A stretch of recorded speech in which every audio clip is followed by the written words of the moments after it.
Hello, everyone. Good afternoon. Thank you for coming and welcome to Newhouse students, alumni, friends.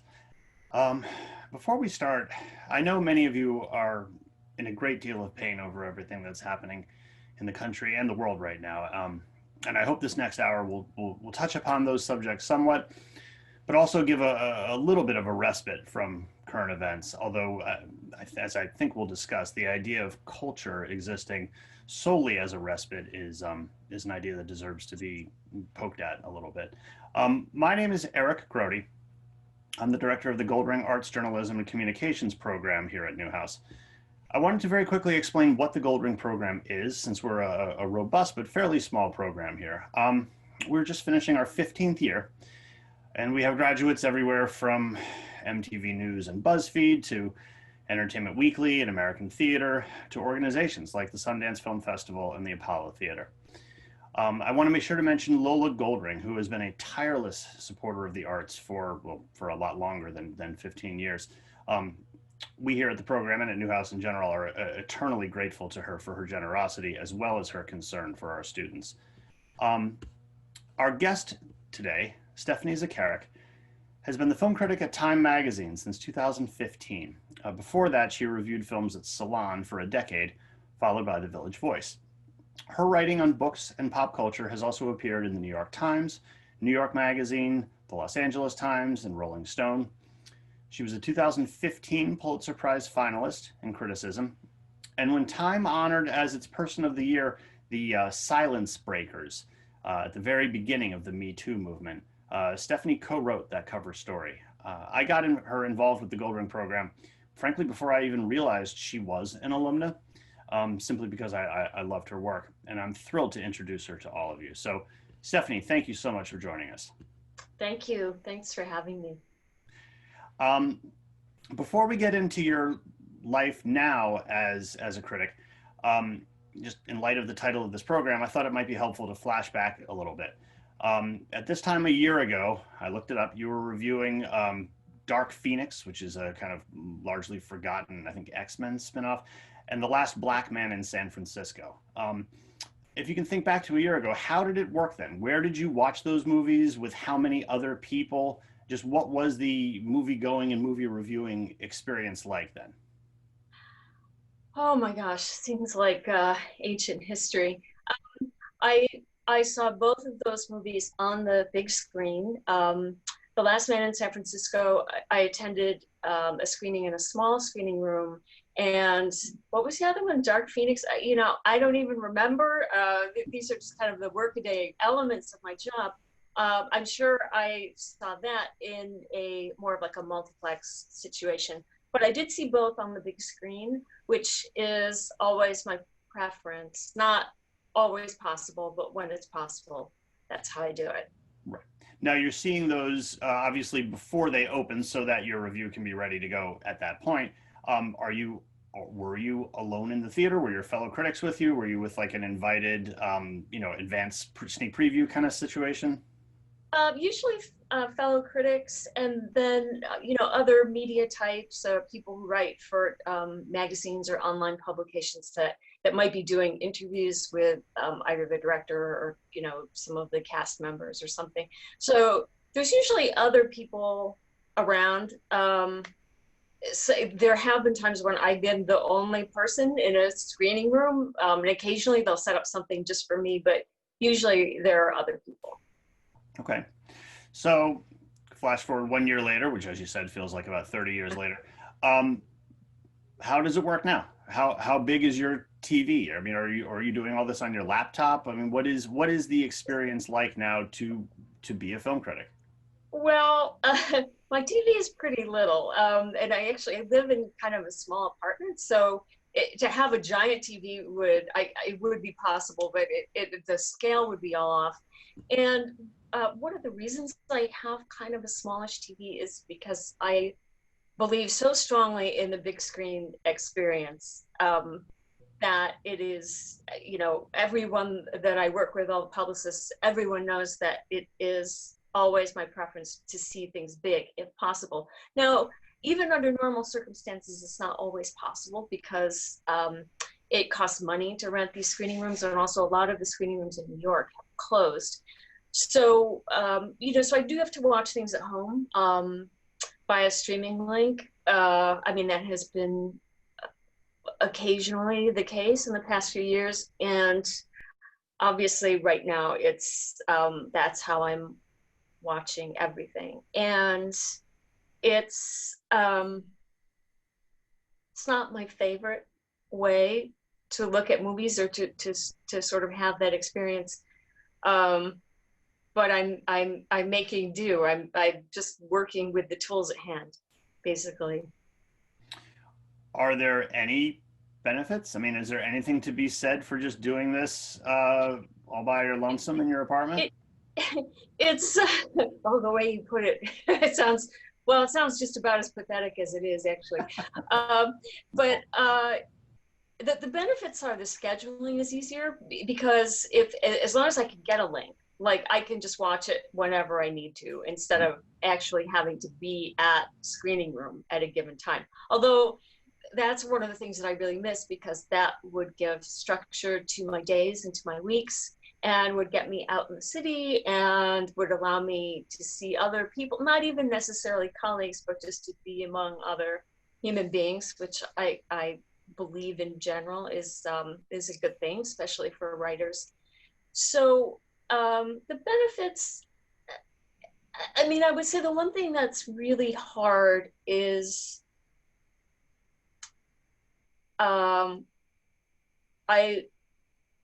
the quality of some of these movies, like some of there are certain certain kind of big ticket movies have gotten pushed to the fall or later, because studios kind of, they just don't really know what to do with things right now. So a lot of things that we're seeing, they're smaller movies. They're not necessarily bad, but they're also like sometimes I think to myself, well, I have to put this forward for people because it's like one of the few things that's available, and normally it might not be my choice to kind of spotlight this particular thing, but it happens to be one of the only new things available, to stream this week.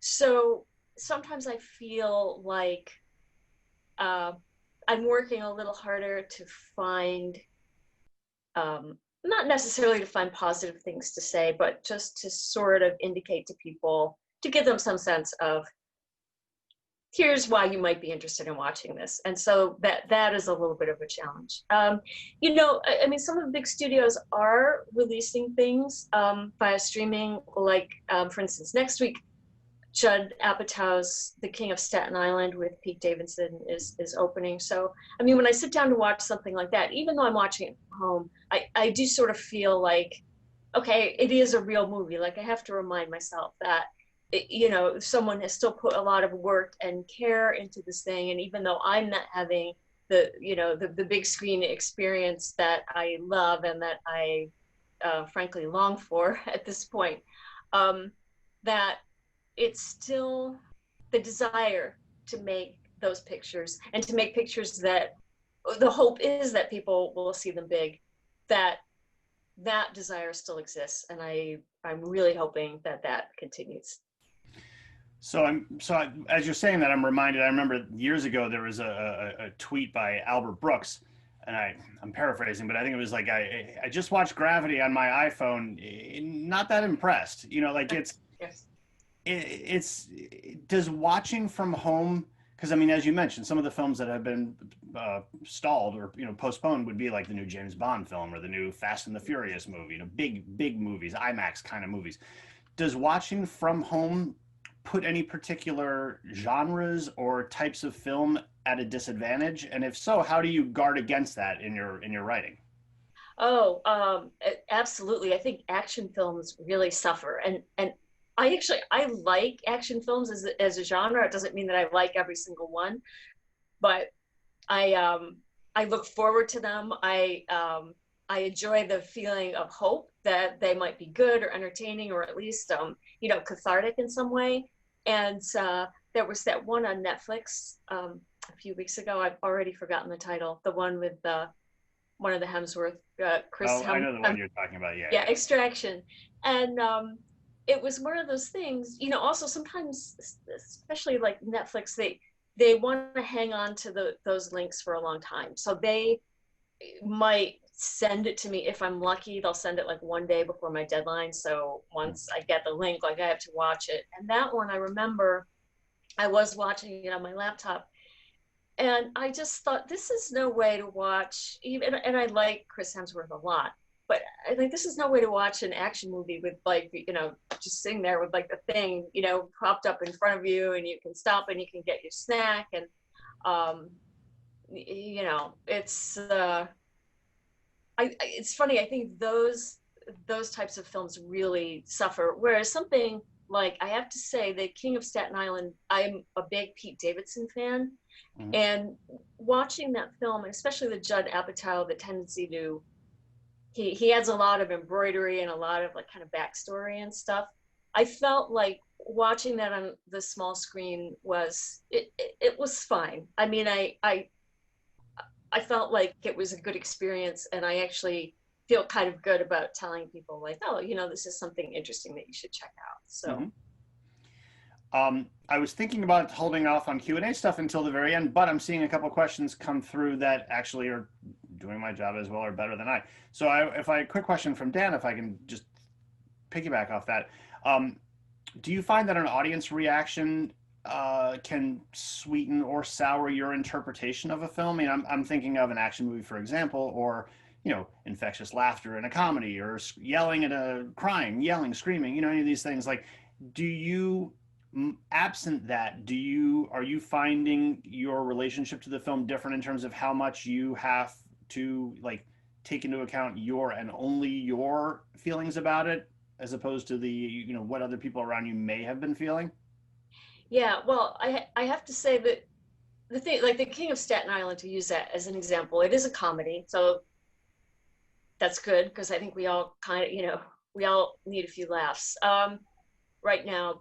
But it is kind of like a gentle, like thoughtful comedy. It's not like a big dumb comedy. And I haven't had to review any, I say dumb comedies, but actually you have to be very smart to make a good dumb comedy. So um, for instance, I remember a few years ago, there was this film called Hot Pursuit with Sofia Vergara and Reese Witherspoon that everybody hated. I mean, and I saw it in a screening room with other critics and other media people. It wasn't like sometimes with the all media screenings, they invite, like they'll give away tickets on the radio station or something. So you get like kind of a great mix of, you know, people. It's like not just, you know, working critics, but also just people who are out to see a free movie. And actually, that is the best way to see those comedies, not necessarily because you're taking your cues from the audience response, but just because it's just so much more fun to laugh with other people. And I remember when I saw Hot Pursuit, which I actually really liked that film. I'm one of like the only people I know um, who liked it, because I love Sofia Vergara, and I just think she has a very special set of qualities, a fantastic comic timing, like there's nobody else like her. And I laughed through that whole film, but I was in an audience full of critics who were just like, oh, this is not funny at all. And one thing I've noticed is that there are a lot of comedies that we look at as, we think of them as classics today, like Dumb and Dumber. Step Brothers is a big example. And I remember kind of, you know, I loved both of those films when they came out. And I remember reading the other, like critics are almost afraid to, they're afraid to admit that they like dumb stuff, or sorry to use the scare quotes, but you know, I mean, we call them dumb comedies, but it's like sometimes they think that critics kind of want to show that they're somehow above that kind of humor. And that's something, I mean, I can't even say that I guard against it, because just part of how we're movies are designed to work on us and how they work on me is, you know, sometimes there's just like a really ridiculous joke that makes me laugh. I can't really explain it, but that's just part of how I respond to things, and how you know, and then I try to interpret that response for a reading audience, which is that's the hard part. Sure. So Um, not to take the to the couch part of this title too literally, but or seriously, but how much does your own emotional state come into play? Like you're talking about how like escapist fare or a comedy right now would feel really good. Um, do you find yourself? I mean, can you look back to reviews that you've written and said like, oh, a year earlier or a year later, I may have had a slightly different take on that, depending on where I was or where the world was at that point. Like how fluid is your critical or your antenna? Um, that's a good question because I've never revisited anything and said, oh, oh, that film really wasn't as good as I thought it was. I was just in a strange mood. I mean, sometimes you can be in a bad mood or like the wrong mood for a movie, and it just it kind of hits you wrong. It doesn't connect with you. I remember that happened with Dead Man, the Jim Jarmusch film, Mm-hmm. which I saw it in the theater when it came out, and I was bored by it. I was like, oh, seeing forever for anything to happen, and then I revisited it shortly thereafter, and I loved it. Like I saw all the the poetry in it. So I mean, it is possible to kind of be in a bad mood and make a bad call, but what I remember the first film that I reviewed right after coming back from 9/11, Mm-hmm. when everything was so raw. Like, and I mean, it wasn't even like the COVID situation. Like theaters had been closed for, I don't know, like a day or 2 days or maybe a week or something. But I mean, things were on hold for a little bit, but it wasn't like a long time. It wasn't months. And I remember the first thing I saw when I came back was oh God, I can't remember the title. But it's a Keanu Reeves movie about like he plays this kind of ne'er-do-well guy who finds redemption by coaching this like inner city little Yeah, league, I know the one. you know, and it's like I cried through that whole film. Like I cried and cried and cried, and I knew that it was just because my emotions were just really close to the surface. Also, there's something about that film. I have not looked at the film since. It would be interesting to look at it. I haven't even looked back to to remind myself of what I wrote. But I do remember writing about that film and just kind of trying to tie in that experience of sometimes we like to look at movies and when we like to render a judgment. I mean, critics especially, or like if you're at a dinner party and somebody says, "Oh, what did you think of that?" And everyone wants to like have a really smart answer. And for me, and one of the things that is it's most important for me as a person who watches movies and loves movies, and also in talking to just regular people, not critics, people who also love movies and who have ideas about them. I just want people. I really want people to be free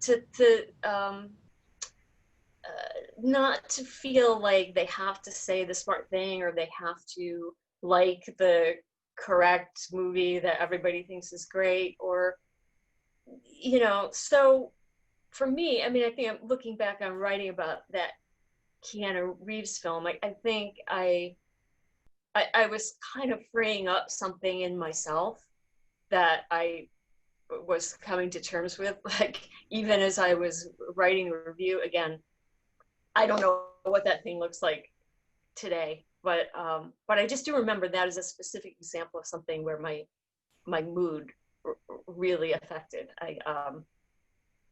how I assessed that film. Yeah. Which gets into the whole question of who are you writing for? Are you writing for posterity? Are you writing for the strictly consumerist? Is this worth my $12 this weekend or whatever? But and I have, by the way, the film is I have from a incoming Goldring student to thank for this. Hardball was the name of it. Oh, Hardball, yes. That presumably easy enough. What's that? Easy enough to remember. I don't know why. Yeah, well, it's a little too easy. Yeah. If it was the kind of thing where it was being written for people reading it in that moment, presumably everyone is in a comparable emotional state where you are, so you would imagine it would be resonant. I'll always remember, it's gone now, but there was a great multiplex, kind of an art house multiplex across the street from Lincoln Center, And one thing they often had were the huge poster boards of, blown up reviews of the films there. And I can't remember how many times I saw people leave a film, go right up the escalator, and go stand there to read a review, which always seemed kind of odd. I mean, I hold great value in what we do, but it seemed like it's almost like people were looking to get like corroboration or have some endorsement of how they were feeling of it, or and it just that seemed like the oddest time to be very curious to know what other people thought of it, where I'm still unpacking what I think of something at that moment.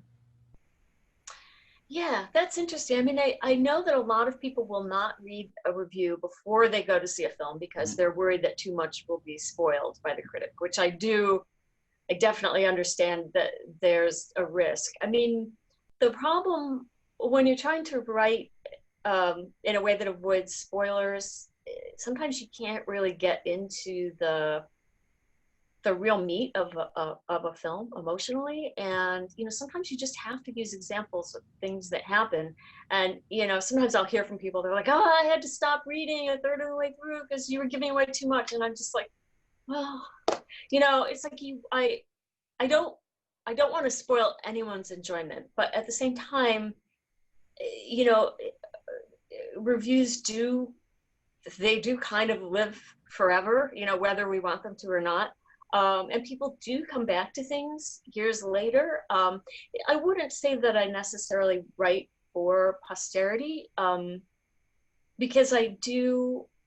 I mean, we watch movies in the moment, and I try to address them in the moment. And also, like for Time magazine, for instance, people just see what's opening in a given, that week, and they just, they click because they want to know what's new, So it's not that I necessarily write for posterity, but at the same time,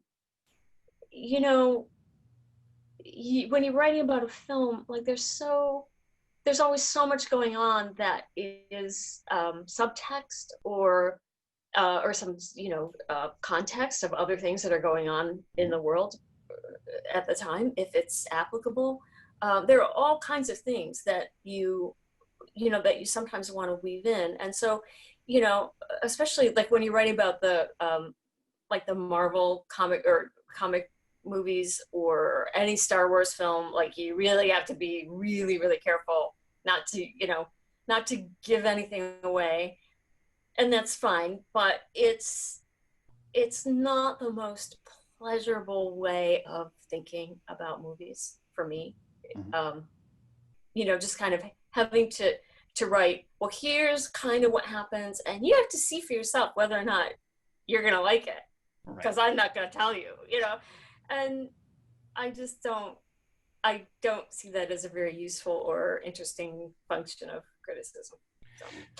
The worst part is when you're doing the synopsis part and the plot twists something that the audience is totally supposed to establish is what it is until you learn later it isn't what you thought it was, but to convey it in a way without the blank would have you believe that it just gets so right supported. Or so-and-so who is possibly an assassin, right lots of little tricks. I want to touch on at least a little bit, the events of the last few days, and equally so the systemic issues that have brought us to the events of the last few days. We corresponded by email a few hours ago, and you said some interesting things about the role that culture plays in reflecting change, fomenting change, contextualizing change. How do you see that role, and how do you see your role in spotting that and then writing about it?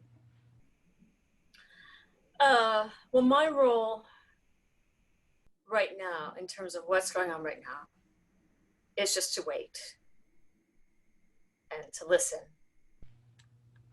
Because I think, we chatted about this a little on email, like, you're trying to think of movies that people might be able to watch that would help give them some understanding, or just, and of course, like I could do the obvious thing and give an assignment, like say, watch Do the Right Thing, which is a terrific movie. Like a lot of us have, already seen it, certainly. And if you haven't, like, definitely watch it at some point. But for me,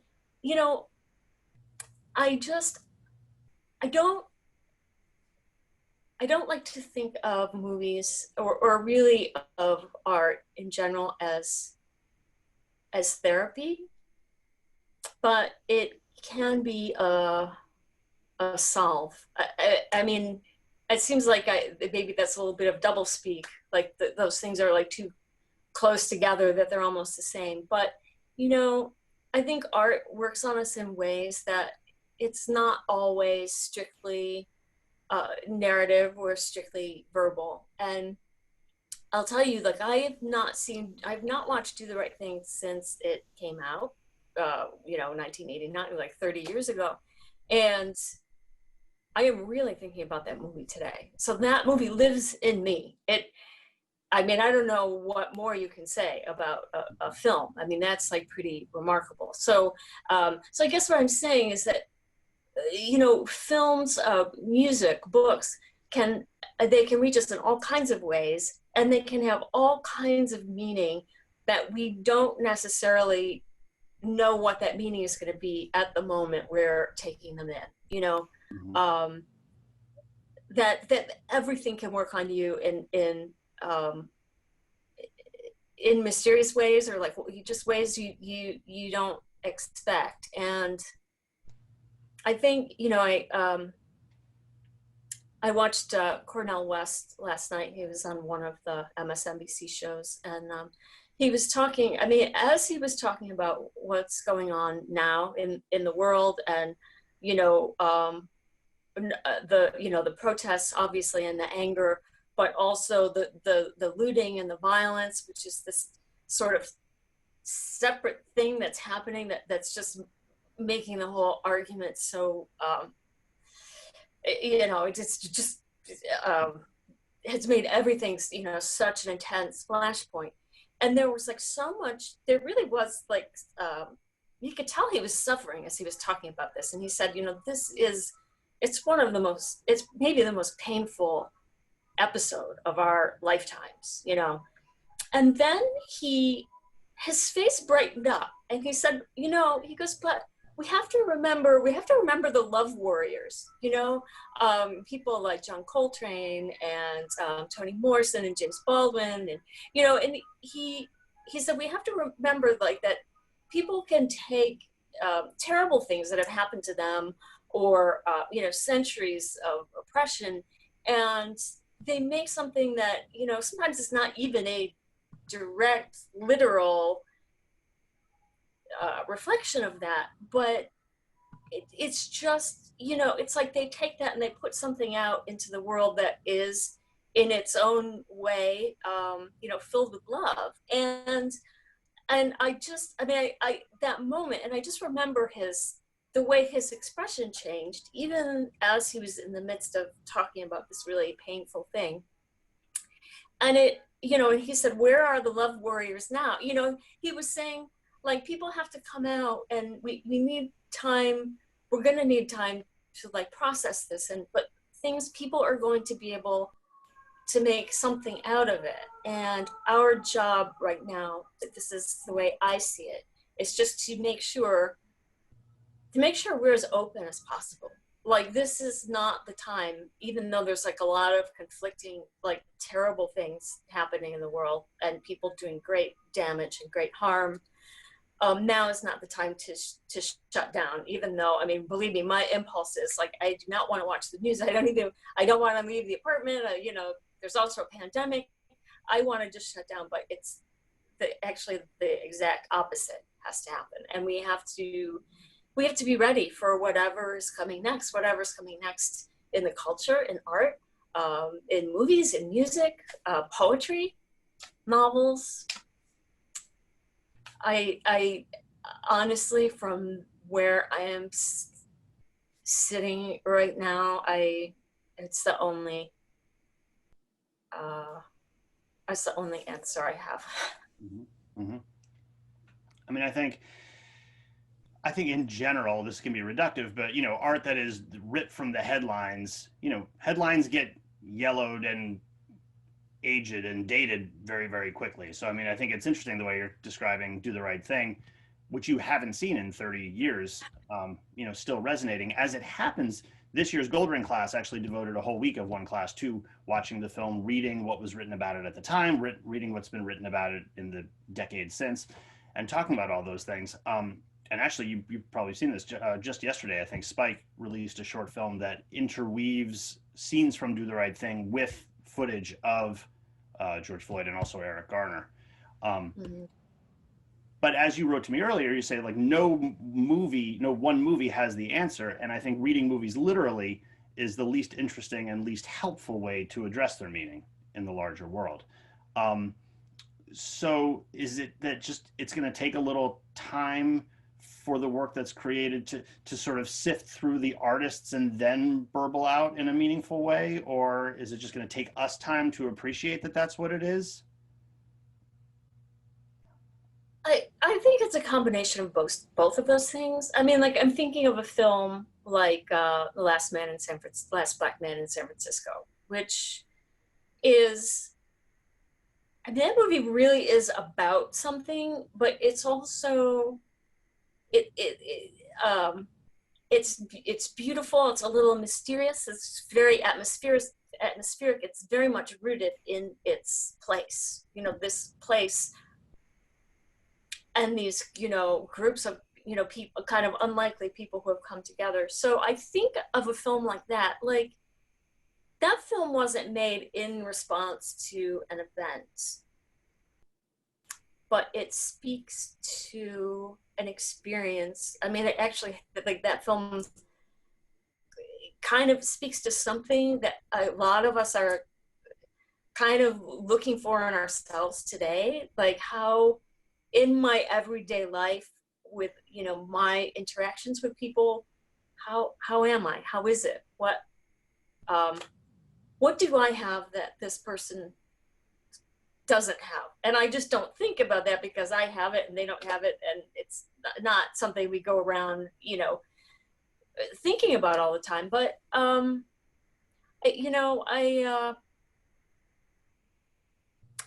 think it takes a while for people to sometimes to figure out what they want to say, aside from making like a polemic or a really, and sometimes those are useful, sometimes just an expression of anger or frustration, but again, it all depends on the artistry that's involved in that. So I think it's both. I think this cannot be processed overnight. I mean, I think right now it's just we're in the middle of a flashpoint, and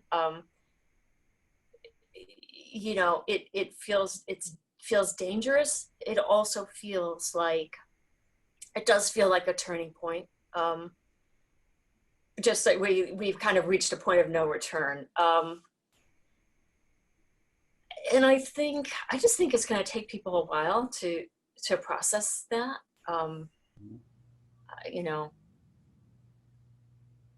I don't know how long, like I can't really put it on a timetable, but I just think, I think anything of value also, sometimes immediacy is great, but sometimes the really like kind of processing things it is ultimately more beneficial in the long run. So my background is more as a theater critic. And in the theater world, we've just, in the last week or so, we lost Larry Kramer, who is a we've come to realize a great playwright. I think it took us time to realize that because he was so polemical. He came of age as a playwright during the era of AIDS. He actually co-founded Gay Men's Health Crisis and then got kicked out of Gay Men's Health Crisis because he was so vocal and founded ACT UP. But he had plays like The Normal Heart that were unapologetically polemical, and I think for a lot of people there was this perceived ceiling to how much they would qualify or could qualify as art because they were so angry and so hot-blooded, and it took us time to realize nope, the two actually aren't mutually exclusive. You can be both. Mm-hmm. Well, and it's interesting that you should bring that up too, because I think and this is true of Tony Kushner's, Angels in America. Like when these plays, when these works appeared, I think there was this feeling of, too political for me. Like, oh, that's not really my world. Like, or maybe if I'm open-minded, I'll go check it out. But it's interesting. I think even though those works were so political in their time, they have actually aged really well because of it, not in spite of it. Because there's so much of their era. Like, when I saw when they revived Angels in America, what was it, 2 years ago now, I had not seen it the first time around. So I saw it this time and I thought, oh my God, what an incredible, a really open-hearted, piece of work. But also it kind of brought me back to that era and certain things that were going on with me and things that I knew that were going on in the world. But it also felt like rooted in today. It was kind of both things. And I think it's interesting to think of political art in those terms, because sometimes I think we do reject it, like right as it's happening, and sometimes it doesn't have lasting value for whatever, for whatever reason. But yeah, you never know how something is going to look 30 or 40 years down the line. Right. Which always puts us at the risk of looking kind of foolish if we got it wrong. Yeah. But absolutely. You have to be willing to look foolish. I'm going to fold in another question from John, because this feels applicable to what we're talking about. Do you think the fact that literally anyone is able to make a movie today is a good thing? I mean, if I'm reading this correctly, without an Irving Thalberg or a Robert Evans or someone to be like, yes, that movie gets made, that movie doesn't get made. What does that do to the kinds of stories that get told? The quality control of those stories, how those stories, how the glut of product, like how do you feel about that? Yeah, that's the $1 million question, because even though it is still very hard to make a movie today, I mean, you can go out and buy a cheap camera and you do it on your laptop or whatever. I mean, there is like a lower barrier of entry. It still is really, really hard to make a film, to ensure that it gets the attention and to make sure the right people see it, to kind of talk about it and get it out there so that other people can see it. It is still really, really hard. And especially like indie filmmakers of, let's say, the 90s or early 2000s. I'm thinking of someone like Jim Jarmusch or Michael Almereyda, who directed this like beautiful version of a modern version of Hamlet. Oh yeah, with Ethan Hawke. Around 2000 with Ethan Hawke. Yeah, it's a movie I love. But anyway, like those guys are used to making movies in, like, at the time it was kind of like modern and grassroots, but it still took a lot of money, so sometimes I see them, like even Jim Jarmusch was talking about, it took him a long time to get the funding to make Only Lovers Left Alive. Like that was the film that he did before Patterson. But I read that just recently and I was like, well, you're Jim Jarmusch, like it should be easy for you to get money. And no, it is not. So there are people working at that tier. There are people who are taking the big Hollywood movie to make the Hollywood money to make a big Star Wars film, like someone like Rian Johnston, who said, yeah, sure, I'll do a Star Wars film, and then I'm gonna make Knives Out, which is like my kind of fun film. And that's great. And I think that when talented people do that, like I'm all for it. It's just like, yeah, take that kind of evil soiled money. I mean, it isn't really, but take that and do your own thing with it. Do something incredible. So there's people working at that level, and then people like really, really at the micro level, like just making these really small films. I mean, I think even like Last Black Man in San Francisco might kind of qualify at that level, but there's some that are like kind of even lower than that. And then there's a film that is right now it's on Netflix, called The Half of It, which is really lovely, like kind of coming of age. It's like a teenage love triangle, but it's also about friendships between people who, like it could maybe be a romantic friendship, but the attractions don't line up in that way. And it's a really, really beautiful film. This made by a woman named Alice Wu, who she was a computer programmer, I think, like for years and years. And she made a film in the early 2000s called Saving Face. This like really terrific little film. And then she didn't do anything else until this. So, people kind of, making a film is still hard. And I think like people do kind of drop off the face of the earth and then they can come back. And I mean, like Alice's movie, I think, is just terrific, like just a really, really beautiful piece of work. So I I gotta say, like in the grand scheme, I'm all for it. Like take the medium and whatever you have to say, like just try to make it happen. It's not, I mean, again, like this thing with Alice Wu taking so long between films, it can be really hard. But I mean, I think it's good in the sense that we get more voices, and the good ones really, they still kind of jump out at you. It's not, unfortunately, I mean, things do sometimes get lost, but I don't know. I think if you say something with,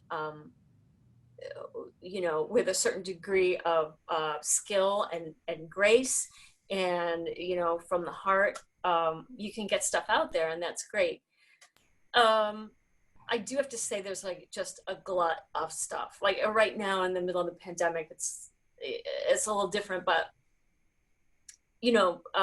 like in February, January, whatever, there are like 20 movies in New York, 20 or more movies opening every single week. And 20 years ago, you might have one week every 6 or 8 months when there were that many films opening. And usually it would just be like 4 or 5 or whatever. So it was kind of easier to give things more attention. And now it's just hard to know where to look.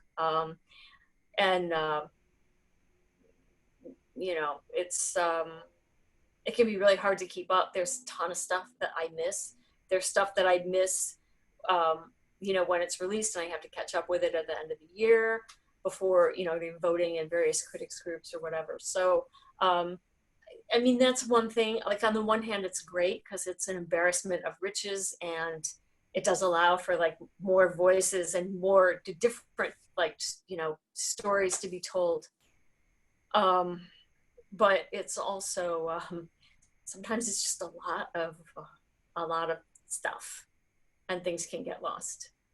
Right. It also makes what you in particular do, that much more important, because that embarrassment of riches is a lot to wade through. And so, having the guidance and having the savvy and the knowledge to help, help us navigate it is a big help. Yeah, well, or shame if I miss it. But anyway, we try.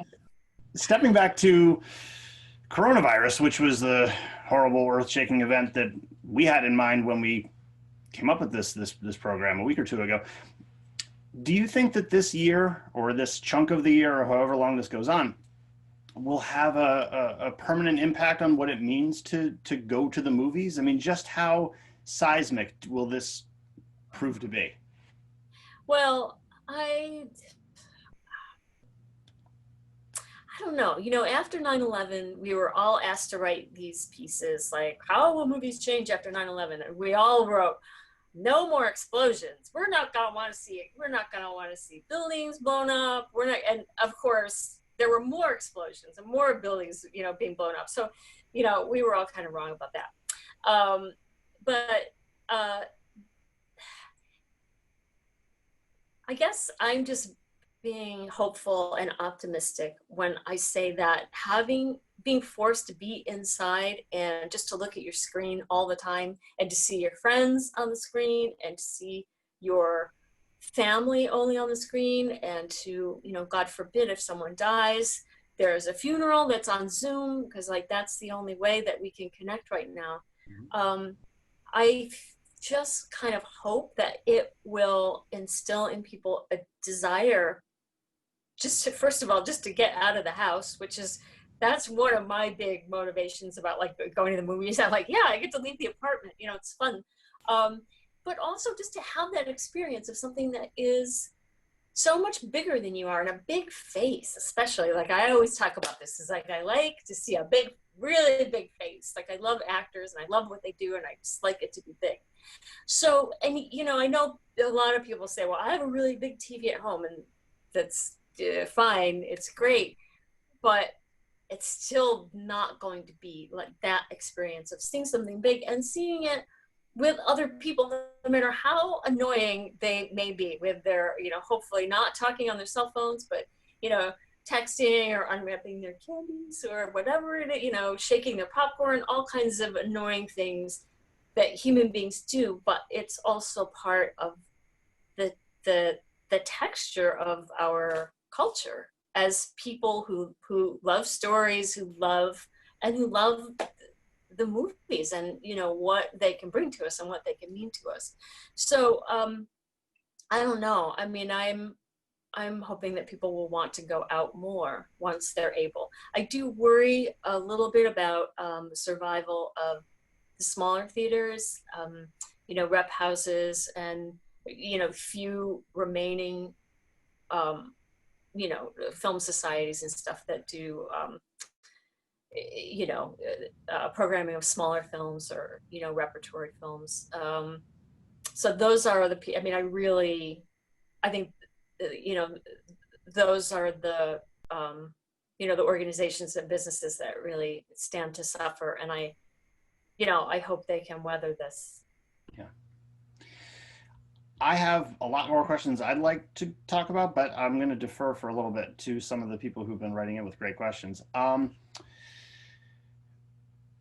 Well, okay, so this is kind of what we were talking about, the idea of this is dissolving of where home is versus the. So going back to before Corona, this is a question from Steve. When films are both in theaters and streaming, Roma and Irishman being some of the most obvious examples, I would add Marriage Story to that. Does it lessen their importance as, quote, films, unquote? You know, the snobby part of me would like to say yes. However, I used to kind of not beat up on Netflix necessarily, but I was just like, oh, it's a Netflix film. Oh, and then of course we saw what happened, not just last year, but obviously the year before. I think Roma was the first one that kind of, you know, burst out of the gate. And then of course last year was, you know, such a huge year with, you know, The Irishman and Marriage Story.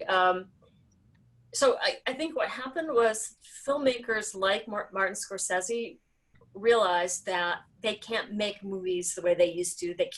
They just cannot get the money. I mean, it kind of ties in with like the Jim Jarmusch thing of, we think, oh, those guys are established, they're set. They're not. And especially for someone working at the Martin Scorsese level, like, you know, it still costs him, you know, it costs money to make a film the way he imagines it.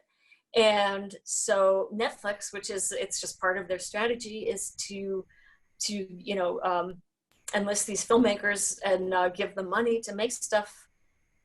Why wouldn't Scorsese, you know, take them up on that offer? You know, and so the film is terrific.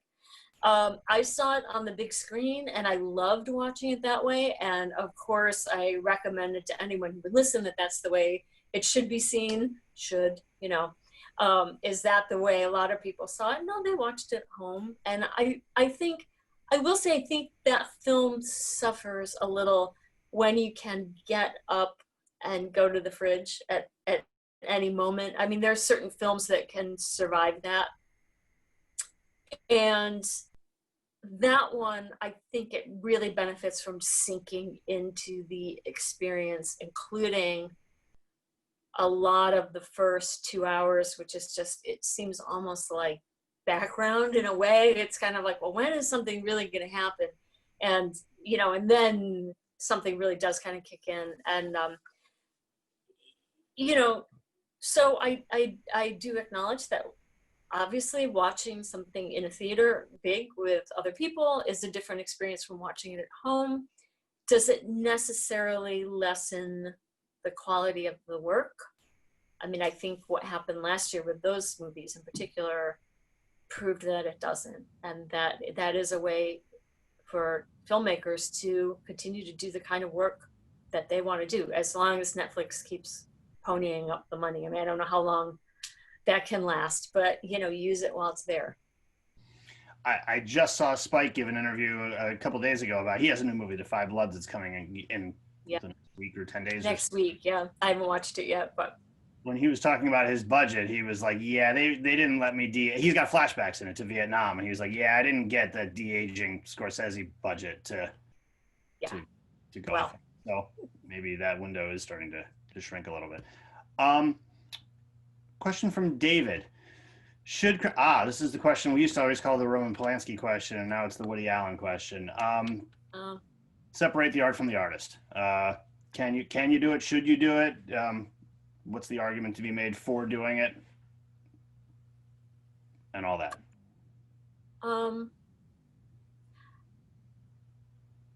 I think when we learn things about a filmmaker or performer or artists, it can't help but affect how we view the thing that they've made.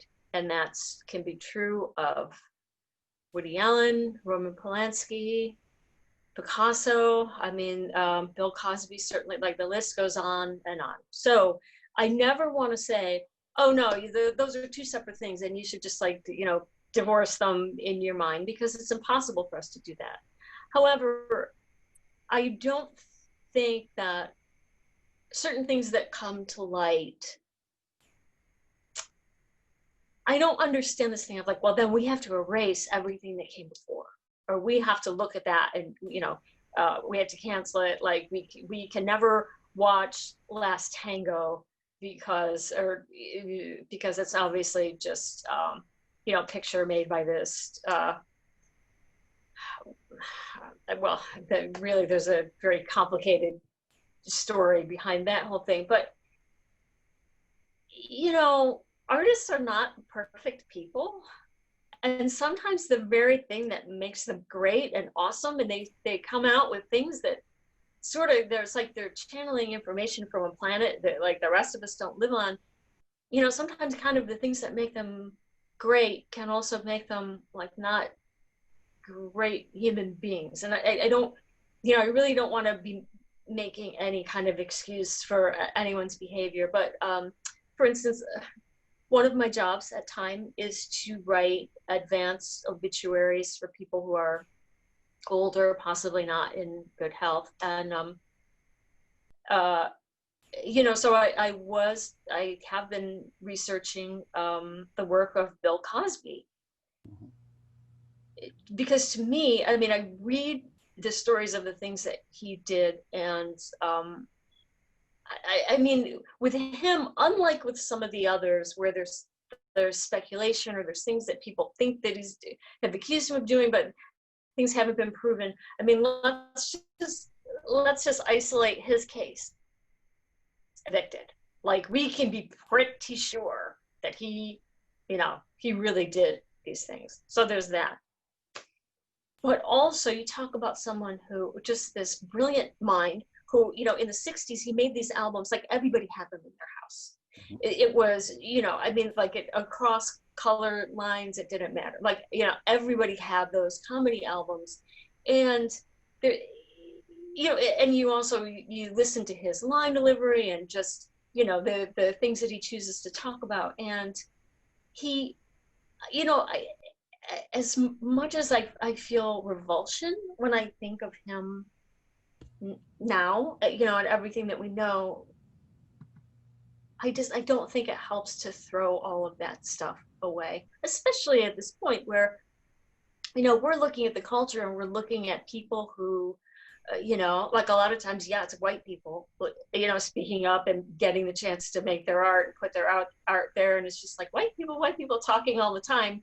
And he was somewhat really kind of, bursting out and saying, no, listen to me, at a time when it was very hard to do so. And I just, Again, like not, I do not for a minute want to, excuse anything that he did, but human beings are complicated. Mhm. And I feel like some forms of culture, we were talking about this in the Goldring program, that like visual arts, for example, like now there are exhibitions of Gauguin's work that you have the wall text right there. So you can see this beautiful painting that Gauguin made of a young Tahitian woman. And then, at some length, the wall text that explains, no, they've always called her, his child bride. No, that was a minor that was, you know, offered to him or taken by him. Like you can talk about the work, the art, and the artist side by side in a way that's not always feasible with some of these performing arts or film, True. um, which makes it harder. Um, Yeah. Question from John: do you have a number one element of a film that makes it good, bad, or mediocre? He gives story, for example, but I mean, is there something? Are you a single issue voter on any aspects? I would say, I think for me it's performance. It's just because, like, uh, I mean, good storytelling, of course, we all appreciate it, and the great camera work. There's like all these elements of artistry that can kind of, but to me, like it all comes down to the face. Like I just love looking at faces, like big, again, the big face. Because to me, it's just the most direct conduit for all kinds of complicated human feeling, and so I think that's probably the thing. And I would also say that's the thing that has made it, it's just one of the things that mean like I still can love my job and my work after doing it for however many years, I don't know, 30, whatever.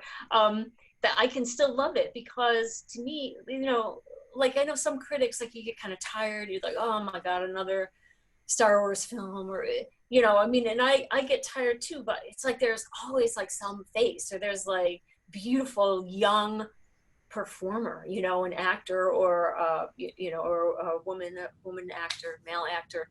Um, like to me, that's the constantly renewing resource, that and I love that particular energy. So I would say that's the main thing for me. I apologize. There are a lot of other questions and very good questions that I see in my chat feed, but I'm afraid we're just about out of time. Are there any parting things you'd like to say, Stephanie? Oh gosh. No, just keep the faith, people. I mean, this is a hard time. I think we just really need to acknowledge this is unlike, I know we've been through some pretty rough stuff. Certainly the whole past 4 years in general have not been great, but what we're in right now, this is really, really hard. Some of us who are a little bit older, and we know that, like, we've been through bad stuff before, so we can get through this, but recognize that it's singular and it's big.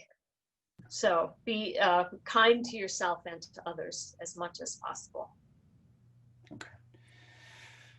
All right. Well, if you missed any of this, came in late, or if you'd like to see any of the earlier Newhouse alumni interviews from this series, this interview will be posted in about a week on the Newhouse YouTube channel and also in a story on the website. Thank you to all of you for joining us and for staying engaged. And a very, very, very special thank you to Stephanie Zacharek. Please be safe. Please take care of yourselves, your families, and your communities in all the ways that matter to you. And thank you for joining us. So take care, everyone.